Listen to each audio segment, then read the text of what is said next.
The sterile, air-conditioned silence of the principal's office was a familiar torment for Jackson George. At 17, he had spent more time in this leather-bound purgatory than he had in any single classroom. Each tick of the grandfather clock in the corner was a hammer blow against the fragile shell of his composure. Across the polished mahogany desk, Principal Thompson, a man whose smile never quite reached his eyes, cleared his throat, the sound unnaturally loud in the tense quiet. "Jackson," he began, steepling his fingers.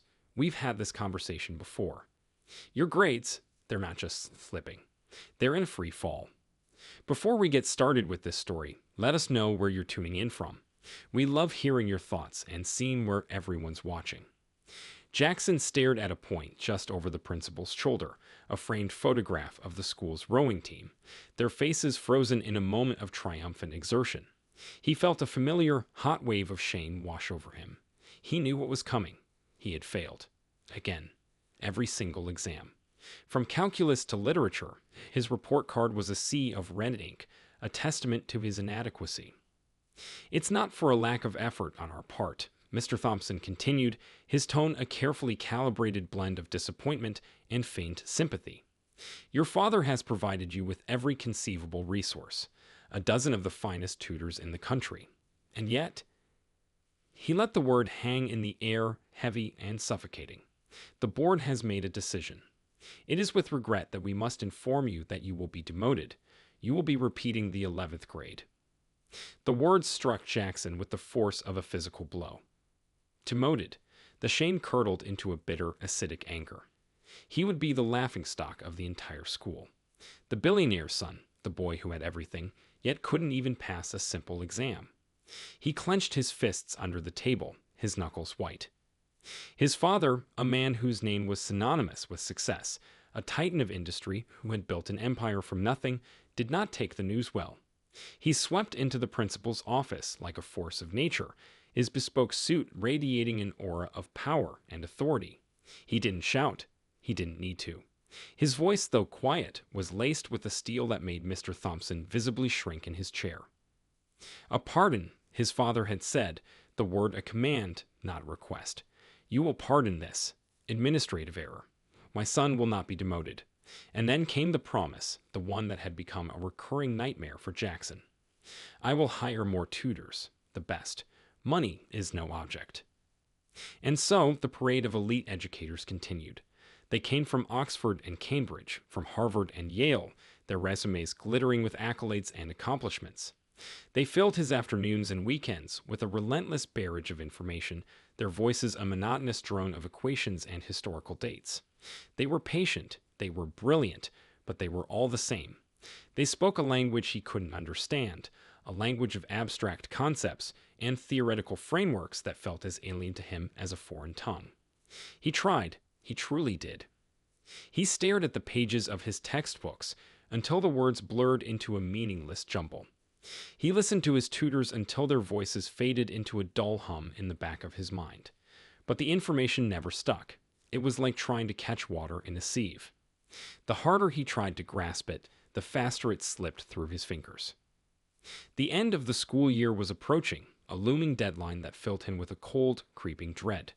The final exams were just weeks away, and he knew, with a certainty that settled in his gut like a lead weight, that he was going to fail. Again. It was Maria, his nanny, who finally broke the cycle of despair. She had been with the family since he was a baby, her presence a rare island of warmth and unconditional affection in his otherwise sterile and demanding world. She found him one evening, hunched over his desk, his head in his hands, the picture of defeat. She placed a gentle hand on his shoulder. "Jackson," she said, her voice soft with concern, "this is no way for a young man to live." He looked up at her, his eyes red-rimmed and hollow. "I'm a failure, Maria," he whispered, the words a raw, painful admission. "I'm just stupid." Maria's heart broke for him. She had seen the bright, curious boy he once was, the boy who could spend hours taking apart a clock and putting it back together again just to see how it worked. She saw the spark of ingenuity in his eyes, a spark that the endless parade of tutors had failed to ignite. The next day, she approached his father, her heart pounding in her chest. It was a bold move, one that could cost her the job she had held for nearly 2 decades. But she couldn't stand by and watch Jackson's spirit be crushed. "Mr. George," she began, her voice trembling slightly, "I know it is not my place, but I must speak. About Jackson." His father looked up from his desk, his expression impatient. "If this is about the tutors, Maria, I assure you I am handling it." "It is about the tutors, sir," she said, her courage growing with each word, "but not in the way you think. My nephew, William, he is a teacher at Jackson's school. He is different. He sees things in a way that others do not. Please, sir, let him try. Let him teach Jackson." His father's initial reaction was one of dismissive arrogance. A poor school teacher, a nobody, for his son. The idea was preposterous, but there was a desperation in Maria's eyes, a plea that he couldn't ignore. And if he was being honest with himself, he was at his wits' end. He had tried everything else. What did he have to lose? "Fine," he said, the word clipped and reluctant. "Let your nephew have a try. But if he fails," the unspoken threat hung in the air, a chilling reminder of the stakes. William Ahmed was not what Jackson had expected. He was young, for one thing, with a warm, infectious smile that seemed to light up the room. He didn't carry a briefcase full of textbooks or a head full of complex equations. Instead, he arrived with a box of tools and a mischievous glint in his eye. "So," William said, leaning back in his chair and studying Jackson with an intensity that was both unnerving and intriguing, "I hear you're not a fan of school." Jackson shrugged, a non-committal gesture that had become his default response. "It's not a fan of me, either." William laughed, a deep, genuine sound that seemed to chase away some of the gloom that had settled over the room. "I can relate. I was the same way. Hated it. Couldn't see the point of any of it." This was new. None of his other tutors had ever admitted to anything less than a lifelong love affair with academia. Jackson found himself leaning forward, a flicker of interest igniting within him. "So, what changed?" he asked. "I realized that the problem wasn't with me," William said, his expression turning serious. "The problem was with the system. It's designed for a certain type of mind, a mind that can sit still and absorb information from a book. But not all minds work that way. Some of us, we need to see it, to touch it, to build it." He opened the box he had brought with him, revealing a jumble of wires, circuits, and metal parts. "This," he said, holding up a small, intricate piece of machinery, "is a robotic arm. And this," he added, gesturing to the rest of the components, "is how we're going to learn calculus." Jackson stared at him, bewildered. "Calculus with a robot?" "Exactly," William said, his smile returning. "You see, calculus is all about change. Rates of change, to be precise. And what is a robot, if not a machine that is constantly in a state of change? Every movement, every rotation, every extension. It's all governed by the principles of calculus." For the first time in his life, Jackson felt a genuine spark of curiosity. This was not the dry, abstract calculus of his textbooks. This was something real, something tangible, something he could see and touch and understand. Their lessons were unlike anything he had ever experienced. They didn't sit at a desk. They worked on the floor, surrounded by a chaotic but organized mess of tools and parts. They built robots, they programmed simulations, they brought the abstract concepts of mathematics and physics to life in a way that he could finally grasp. He learned about derivatives by programming the robotic arm to follow a specific trajectory, adjusting the velocity and acceleration with each line of code. He learned about integrals by calculating the area under the curve of the robot's movement, a concept that had once been a meaningless jumble of symbols, but now had a clear visual representation. He discovered that he had a natural aptitude for this kind of hands-on learning. He could see the patterns, the connections, the underlying logic that had always eluded him in the classroom. He was not just learning. He was creating, innovating, solving problems in a way that was both challenging and exhilarating.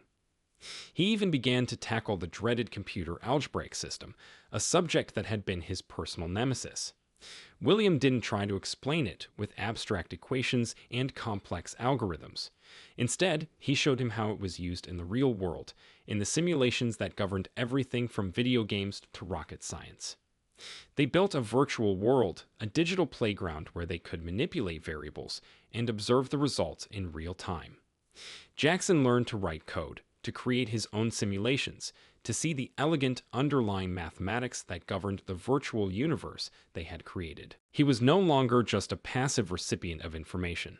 He was an active participant in his own education, a creator, a problem solver, a thinker. The transformation was slow, but it was profound. The cloud of self-doubt that had followed him for so long began to dissipate, replaced by a newfound sense of confidence and purpose. The true test, however, came in the form of his father. He had been observing Jackson's progress from a distance, his skepticism slowly giving way to a grudging curiosity. He saw the change in his son, the new light in his eyes, the passion in his voice when he talked about his work with William.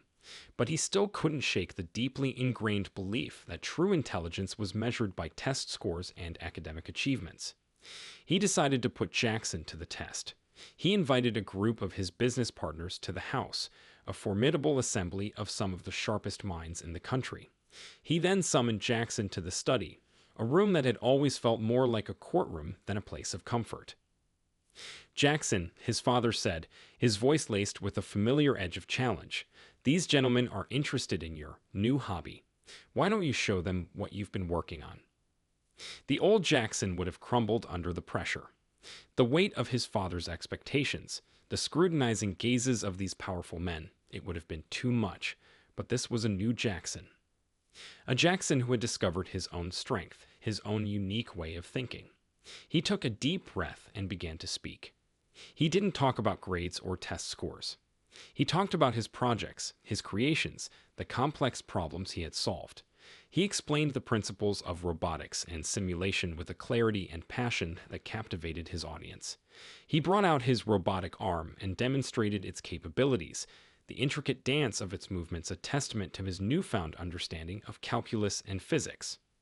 He then pulled up one of his simulations on the large screen in the study, a complex, dynamic world that he had built from scratch. He explained the underlying code, the mathematical algorithms that governed its behavior, the elegant logic of the computer algebraic system that he had once feared and despised. There was a moment of stunned silence when he finished. The men who had initially been skeptical were now looking at him with a newfound respect. They saw not a failure, but a brilliant, innovative mind, a young man who had found a way to bridge the gap between the theoretical and the practical. It was his father, however, who had the most profound reaction. He looked at his son, truly looked at him, perhaps for the first time.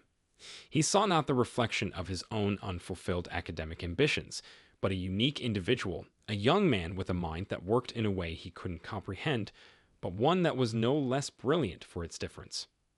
The anger and disappointment that had defined their relationship for so long began to melt away, replaced by a dawning sense of awe and pride. He had been so focused on forcing his son into a mold that he had failed to see the masterpiece that was already there, waiting to be discovered. Later that evening, after the guests had left, his father found him in his workshop, the room that had become his sanctuary. He didn't say anything at first, just stood there, watching his son work, his hands moving with a confidence and precision that was a marvel to behold. "I was wrong, Jackson," he finally said, his voice thick with an emotion that Jackson had never heard from him before. "I was so wrong."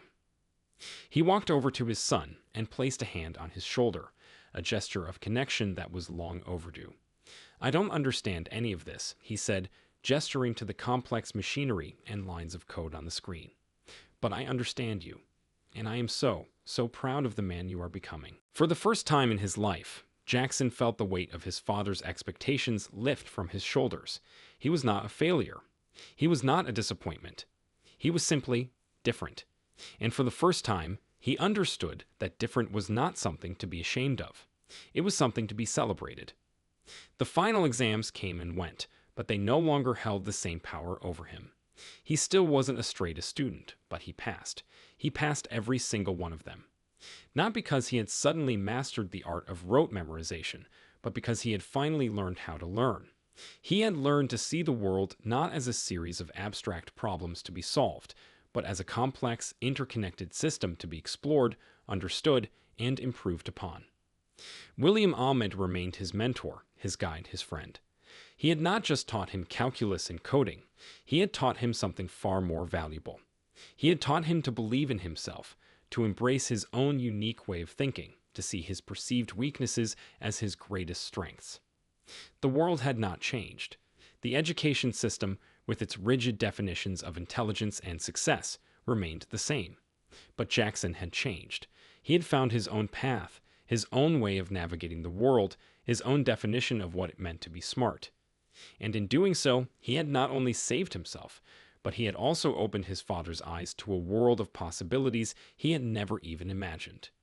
The billionaire's son, the boy who had failed every exam, had finally found his own unique way to succeed.